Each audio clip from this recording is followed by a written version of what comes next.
Jangan-jangan ya, ini jangan-jangan loh ya.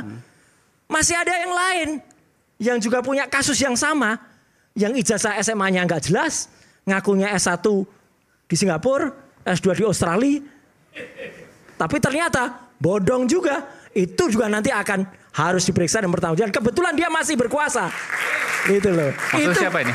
Ya ada lah gitu. Fura-fura tidak tahu apa-apa, alias fufu-fafa. Masalah ijazah dipersoalkan. Nanti ijazah saya ditanya-tanya. Iya kan? Joko Widodo selaku Presiden ke-7 Republik Indonesia itu tadi melaporkan kami gitu ya di Polda Metro Jaya. Tanggapan saya bagus. Seharusnya sebagai seorang mantan presiden tidak elok rasanya Pak Jokowi melaporkan Roy, Rismon, Tifa dan Fadila. Ya, ini kan bukan objek penelitian. Kan sudah menghina saya sehina-hinanya. Sudah menuduh ijazah itu ijazah palsu. Sudah merendahkan saya serendah-rendahnya. Ya nanti dibuktikan lewat proses hukum. Karena apa yang disampaikan orang-orang ini adalah salah satu bentuk kritik yang membangun, yang konstruktif. Bukan pernyataan-pernyataan yang sifatnya destruktif. Jadi kalau pernyataan yang sifatnya destruktif menimbulkan huru-hara dan huru-hara itu betul terjadi, itu yang bisa dilaporkan. Kalaupun cuma potensi huru-hara itu juga orang nggak boleh dilaporkan. Oleh karena itu menurut saya menghimbau teman saya Pak Jokowi ya supaya mungkin lebih elok, lebih arif, memberi contoh kepada masyarakat supaya tidak melanjutkan laporannya. Supaya orang tetap bangga terhadap sikap Pak Jokowi. Nanti akan kita lihat di proses di pengadilan seperti apa. Artinya kalau untuk pelaporan itu bisa untuk peringatan ke pihak lain gitu nggak Pak yang melakukan yang sama? Nanti akan menjadi pembelajaran kita semuanya. Dan menurut saya hari ini dalam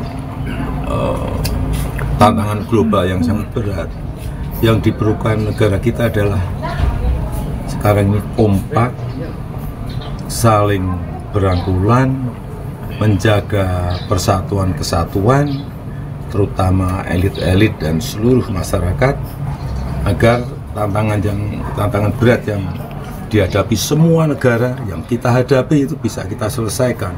Bukan hal yang mudah sekarang ini. Menurut hemat saya, apa yang terjadi terhadap Mas Roy Suryo, Rismon, Dr. Tifa dan Fadila ini adalah satu bentuk pembungkaman terhadap suara-suara kritis. Dan ini sebenarnya melanggar hukum karena kebebasan orang untuk mengeluarkan pendapat itu dijamin oleh konstitusi. Jadi kalau orang paham tentang konstitusi, pemerintah paham tentang konstitusi, maka suara kritik tidak boleh dilawan dengan mengkriminalisasi seseorang lewat laporan ke kepolisian. Kan sudah menghina saya sehina-hinanya. Sudah menuduh ijazah itu ijazah palsu. Sudah merendahkan saya serendah-rendahnya. Ya nanti dibuktikan lewat proses hukum. Nanti akan kita lihat di proses di pengadilan seperti apa. Kalau dari sisi orang yang mendalami anatomi, seorang dokter itu sudah bisa membedakan. Kami punya keahlian, katakanlah ya, punya keilmuan untuk membedakan apakah foto ini, walaupun ini foto katakanlah mungkin sekitar 30-40 tahun yang lalu misalnya gitu ya, dengan foto masa muda yang orang yang sama-sama bernama Joko Widodo, yang 10 tahun kemarin itu menjadi presiden, ini jelas bukan foto beliau.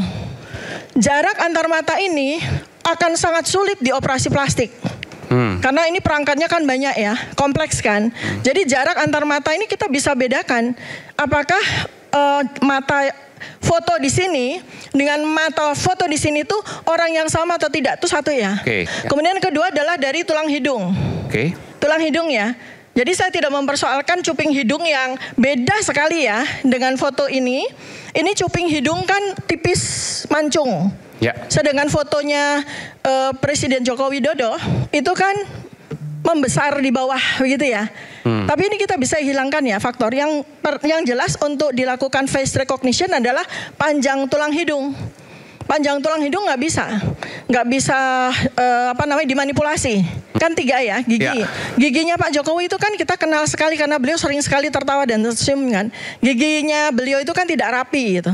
Ada yang gingsul dan sebagainya, dan mohon maaf ya, bentuk gusinya juga beda. Skripsi. Kalau nanti ternyata yang dihadirkan itu ternyata bukan skripsi yang ada yang kami pegang waktu itu di UGM, nah berarti ini ada yang lain. Karena UGM memastikan ini loh skripsinya Jokowi, dan harus itu yang diteliti. Itu harus diteliti skripsi itu, karena jelas kalau skripsi itu yang teliti, saya hakul yakin ya 99,9% bahwa itu ada banyak keanehan, dan kalau UGM meluluskan skripsi semacam itu, waduh, sangat menyesal saya. Benar-benar nih citra Universitas Gadjah Mada dipertaruhkan ya kalau itu. Dan kemudian soal ijazah sekarang, Mas Aiman. Kalau ijazah itu nanti yang dihadirkan itulah bukan yang diposting oleh si kader partai itu, berarti kader partai itulah yang sudah membuat heboh atau gara-gara. Karena gara-gara dialah ya, dia membuat keonaran. Jangan-jangan ya, ini jangan-jangan loh ya. Masih ada yang lain yang juga punya kasus yang sama, yang ijazah SMA-nya nggak jelas, ngakunya S1 di Singapura, S2 di Australia. Tapi ternyata bodong juga. Itu juga nanti akan harus diperiksa dan bertanggung jawab. Kebetulan dia masih berkuasa. Gitu loh. Maksudnya itu, siapa ini? Ya ada lah gitu. Sudah pernah saya pakai kaosnya waktu itu. Fura-fura tidak tahu apa-apa. Alias fufu-fafa. Silakan. Kami 2 kali telah di-challenge di Pengadilan Negeri Jakarta Pusat dan 1 kali ditun, dan kami menang. Kontekstualnya seperti apa dan bagaimana silakan, saya hanya menyampaikan kita menang.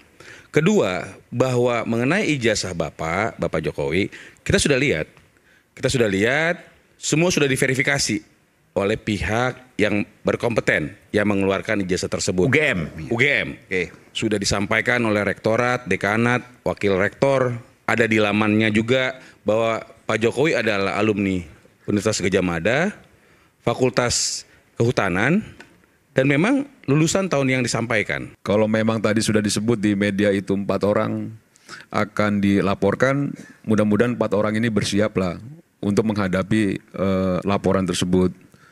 Kalau tadi Roy Suryo merasa dirinya, ya bersiap diri. Nggak cuma soal mental, tapi bersiap diri juga bahwa ada konsekuensi hukum terkait dengan apa yang disampaikan, apa yang dilakukan, dan lain sebagainya. Nah, kalau bicara soal debat kusir itu kan nggak ada selesainya, Bung Aiman. Selalu orang itu merasa benar. Mungkin kami juga merasa benar. Mungkin Roy Suryo dan kawan-kawan juga merasa benar.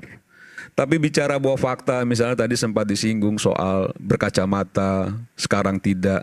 Saya tuh punya kawan namanya Endang Suryana, nanti saya bawa nanti. Dia tuh waktu kuliah pakai kacamata tebal, tapi sekarang nggak berkacamata dia. Dan tidak pakai lasik juga. Jadi maksud saya itu kan sesuatu yang didengung-dengungkan yang sebenarnya secara fakta banyak juga orang yang dahulunya berkacamata terus tidak berkacamata. Ini kan soal-soal yang tadi disebut sama Bang Silvertes kayak remeh-temeh gitu ya. Jadi kita itu bukan juga mengabaikan apa yang menjadi gugatan soal nilai-nilai. Tapi apa yang dibangun argumentasinya kadang itu mengganggu akal sehat kita. Nah, kita ini kan banyak sekali persoalan-persoalan problema bangsa ini. Kalau misalnya kita selalu berkutat, bergelut soal-soal yang memang akhirnya juga membuat ini terbelah, ya sudah, panggungnya sudah mulai bergeser. Sekarang kemungkinan besar masuk ke ranah hukum. Ranah hukum ini tahapannya banyak, mulai dari negeri tinggi dan lain sebagainya. Dan jangan juga nanti kalau sudah inkrah ada lagi soal lain. Kan jadi akhirnya kita nggak selesai menghabiskan energi. Mosok energi bangsa ini cuma habis soal-soal yang begini. Ini kan kita jauh lebih baik bagaimana pemerintahan ini bisa melewati berbagai rintangan-rintangan untuk menghadapi masa depan bangsa dan negara. Kan yang paling penting kepentingan masyarakat.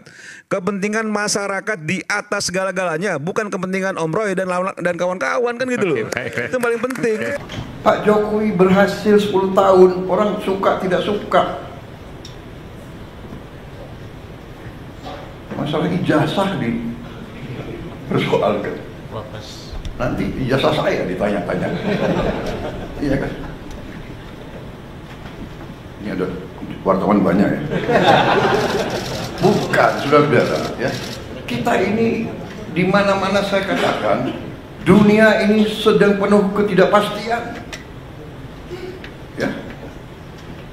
Dunia penuh dengan ketidakpastian. Kita rasakan sekarang. Kita rasakan, kita jujur, kita rasakan. Sekian puluh tahun kita menjadi the good boy. Ya kan? Ada negara yang besar, negara yang kuat. Bilang ke kiri, ya monggo. Bilang ke kanan, monggo. Kita ikut World Bank, kita ikut IMF, kita ikut, ya kan? Tapi globalisasi, ya kita ikut. Tapi sekarang yang meninggalkan sistem yang mereka bangun, mereka sendiri. Free trade, monggo. Kita bingung jadinya. Yang dibilang Menteri Keuangan sedang di luar negeri ya. Sekarang ekonom-ekonom yang belajar sekian puluh tahun, sekarang harus belajar lagi. Prof, ya kan? Udah, harus belajar lagi. Dan memang kita perlu belajar lagi. Tapi kalau saya, kita punya Undang-Undang Dasar 45 yang merancang itu, yang membentuk itu, mereka yang melihat dan merasakan, oh imperialisme kayak begini, penjajahan kayak begini, mengalami Belanda, Jepang, mengalami pergolakan 28 tahun kita merdeka, 28 tahun kita merdeka, tidak pernah berhenti dari campur tangan asing.